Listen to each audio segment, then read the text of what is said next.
आज हम लोग कक्षा 12 जीव विज्ञान के अंतर्गत हम लोग अध्याय 1 जीवों में जनन के बारे में आज चर्चा करेंगे।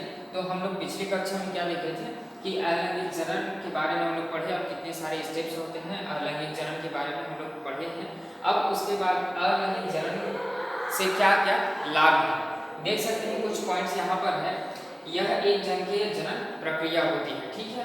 एक ही जनन से जो उत्पन्न होने वाली जो संतान है वो क्या कहलाती है, अलैंगिक जनन। दूसरा पॉइंट है, इस प्रक्रिया में जो है युग्मकों का निर्माण नहीं होता है। इसमें जो है फर्टिलाइजेशन निषेचन की जो प्रोसेस है उसमें क्या होता है, युग्मक नहीं बनते हैं। तीसरा देखते हैं, इस प्रकार के जनन में असूत्री और समसूत्री विभाजन होता है। मतलब कहने का मतलब ये है कि माइटोसिस और मेयोसिस डिवीजन इसमें होते हैं, ठीक है। अर्धसूत्री विभाजन नहीं होता है। क्या बोला गया है, इसमें अर्धसूत्री विभाजन नहीं होता है ना।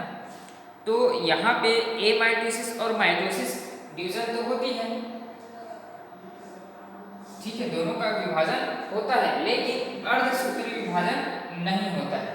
पांचों पॉइंट देखें, अधिक संख्या में संतति का निर्माण होता है। हम लोग कल द्विखंडन देखे थे, बहुविभाजन देखे थे, उसमें क्या होता था, मल्टीपल ऑफ डिवीजन है ना, बीजाणु के द्वारा क्या होता था, मल्टीपल डिवीजन होता था। तो अधिक संततियों में क्या होता है, अधिक संख्या में संततियों का निर्माण होता है, ठीक है। और इस प्रजनन को सबसे सरल विधि माना जाता है अलैंगिक जनन, है ना। तो ये हो गया उनके लाभ। अब आगे हम लोग देखते हैं अलैंगिक जनन में हानियां। अलैंगिक जनन से क्या क्या हानियां होती है, ठीक है। आगे देखते हैं हम लोग, कुछ हानियां हैं दिखाई दे रहा है। पहला, अलैंगिक जनन विकास में कोई भूमिका नहीं निभाती है। जो एसेक्सुअल रिप्रोडक्शन है वो क्या करती है, सेक्सुअल रिप्रोडक्शन जो होती है मेल और फीमेल में जो है जाइगोट एम्ब्रियो का जो फॉर्मेशन होता है, उसमें तो हम लोग देख सकते हैं कि उनमें जो विकास है, आगे की जो पीढ़ी है वो उसमें निरंतरता विकास पाया जाता है। लेकिन एसेक्सुअल रिप्रोडक्शन की हम बात करेंगे, इसमें कोई भूमिका नहीं निभाती है एसेक्सुअल रिप्रोडक्शन, इसलिए इनकी हानियां हैं। दूसरा देखते हैं, इसमें विकसित होने वाले जीवों में तीव्र अनुकूलन की क्षमता नहीं होती है। क्या होती है, इसमें जो है अनुकूलन जो पाई जाती है वो तुरंत नहीं पाई जाती है। और तीसरा देखिए, नर एवं मादा युग्मकों में क्या होती है, फ्यूजन। नर और मादा युग्मकों में फ्यूजन, जिसको बोलते हैं संलयन, नहीं होगी। फ्यूजन नहीं होगी तो उनकी जो ऑफ स्क्रीन जो बनेगी उसकी क्या होती है, विभिन्नता नहीं देखने को मिलेगी, ठीक है। ठीक है, आगे देखते हैं हम लोग लैंगिक प्रजनन, जिसके बारे में मैं बता चुका हूँ, लेकिन एक बार इनका डेफिनेशन देख सकते हैं कि लैंगिक प्रजनन सेक्सुअल रिप्रोडक्शन होता है दो विपरीत प्रभेद, जिसको मेल और फीमेल जिसको बोलते हैं, दो विपरीत प्रभेद मेल और फीमेल लेंगे तो क्या होते हैं, विशिष्ट सेक्सुअल सेल्स, मतलब लैंगिक कोशिकाएं, अर्थात युग्मक आपस में संलयित होकर फ्यूजन होंगे। कौन सा, मेल और फीमेल, जिसको बोले हैं दो विपरीत प्रभेद। मेल और फीमेल का क्या होगा, अलैंगिक सेल्स, मतलब उनकी जो सेल्स है आपस में क्या करेंगे, फ्यूज करेंगे। मेल और फीमेल आपस में क्या करेंगे, फ्यूज करेंगे, संलयित होकर के क्या बनाएगा, जाइगोट का निर्माण करेगा। मेल और फीमेल का जो है सेक्सुअल सेल्स क्या करेगी, वो फ्यूज होगी और जाइगोट का निर्माण करेगी। और जैसे ही जाइगोट जो है भ्रूण विकसित करती है ना, जाइगोट क्या करेगी, भ्रूण विकसित करती है, तो उससे जो अंकुरित होकर के नए पीढ़ी के पादपों का निर्माण होती है, जिसे बोलते हैं हम लोग लैंगिक प्रजनन, सेक्सुअल रिप्रोडक्शन, ठीक है।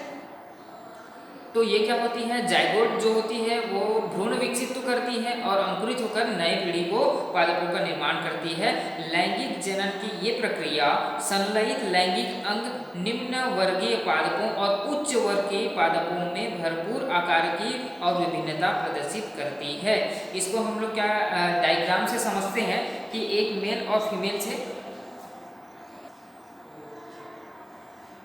देखो लैंगिक प्रजनन किस माध्यम से होते हैं, हमने क्या लिया, दो प्रभेद, एक हमने क्या लिया, मेल और फीमेल, जिसको हम लोग बोल सकते हैं नर और मादा, ठीक। नर और मादा मतलब नर में जो है किसका फॉर्मेशन होता है, स्पर्म, जिसको बोलते हैं शुक्राणु।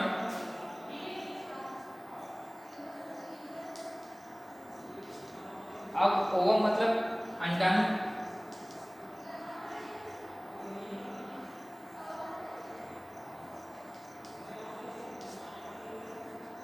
ठीक है अंडाणु। तो स्पर्म और ओवम दोनों क्या होंगे, यहाँ पर जो है फर्टिलाइजेशन होगा, दोनों का फर्टिलाइजेशन होगा। और यहाँ पे लिखा हुआ है कि दो विपरीत प्रभेद मेल और फीमेल है ना, दोनों का क्या होगा सेक्सुअल सेल्स उनका क्या है शुक्राणु और अंडाणु। तो युग्मक आपस में संलयित होंगे, क्या होंगे यहाँ पर फ्यूजन होंगे, फ्यूजन हो रहे हैं यहाँ पर। और फ्यूजन होकर के क्या बना रहे हैं, जायगोट का निर्माण करते हैं। किसका निर्माण करते हैं, जायगोट का निर्माण करते हैं। और जायगोट विकसित होकर के, ये जो है जायगोट क्या करेगी, विकसित होगी। यहाँ पर क्या होगा, इनका डेवलपमेंट होगा, है ना। जैसे ही डेवलपमेंट होगा तो विकसित होकर के जो अंकुरित होकर नई पीढ़ी पादपों का निर्माण करती है। यहाँ पर देख सकते हैं ऑफ स्क्रीन, मतलब ये है मेल और फीमेल, मतलब दोनों के ऑफ स्क्रीन, मतलब दोनों के समान संतति यहाँ जिसको बोलते हैं ऑफ स्क्रीन, उन्हीं के समान यहाँ संतति का विकसित हो जाएगा। ठीक है,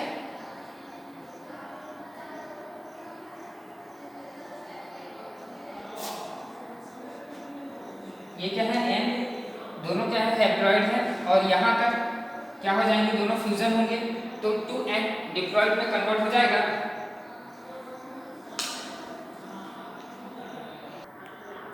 चलिए देखते हैं निम्न वर्गीय पादपों में जो है लैंगिक प्रजनन किस माध्यम से होता है। तो कुछ शैवालों द्वारा, और क्या होती है कवकों का जो है निर्माण करती है, जो लैंगिक जनन हेतु चल युग्मक बनाते हैं। दो विपरीत प्रभेद और युग्मक आपस में संलयित होकर जायगोट का निर्माण करते हैं। और यही युग्मक का जो आकार की दृष्टि से समान युग्मकी और असमान युग्मकी हो सकते हैं, है ना। तो अभी मैंने समझाया चित्र के माध्यम से, यहाँ पर देख सकते हैं।